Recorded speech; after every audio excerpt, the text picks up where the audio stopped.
on est réunis ce matin, le Front commun, pour vous donner un état de la situation. On est en négociation, comme vous le savez, puis c'est pas vraiment facile. On sait également que vous avez des messages contradictoires, ceux qui proviennent de la ministre du Conseil du Trésor, Sonia Lebel, et l'autre qui vient de vos représentants aux tables de négociation.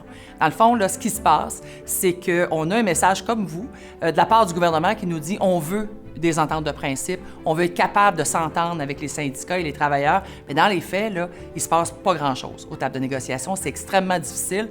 Alors laissez-moi vous dire que comme vous, on souhaitait être capable de revenir avec des ententes de principe au mois de juin.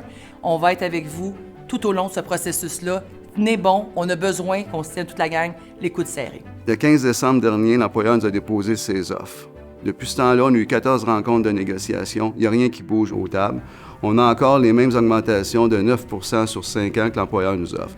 Ces prévisions inflationnistes du gouvernement sont de 16,6 % pour la même période. Donc, ce qu'on nous donne, c'est de l'appauvrissement. Nous, ce qu'on demande, c'est 100 $ d'augmentation par semaine. Le gouvernement, en même temps, eux, se sont votés une augmentation de 582 $ par semaine et on ose nous dire à la table de négociation que ce qu'on demande, c'est trop. Deux choses. Sur deux fronts qu'on nous attaque. Premièrement, on veut augmenter l'âge d'admissibilité de la retraite de 2 ans et en plus, on veut réduire nos rentes. Sa raison, il nous dit qu'il a bonifié la Régie des rentes du Québec. Donc, ce qu'il prend d'une main, il le retire d'une autre main pour réduire les rentes de nos travailleuses et travailleurs.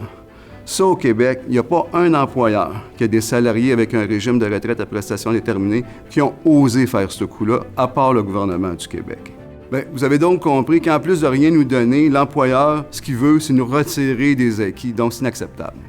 Et maintenant, pour obtenir de meilleures conditions de travail, il faut continuer à se mobiliser, tant au plan local qu'au niveau régional, comme vous le faites si bien depuis plusieurs semaines. Et il y a un moment culminant à toute cette mobilisation-là, et ça sera le 23 septembre prochain à Montréal. On vous attend en grand nombre pour défendre les services publics, pour améliorer nos conditions de travail. Ce sera le moment de démontrer au gouvernement que l'on se tient en front commun puis qu'on désire offrir de meilleurs services à la population.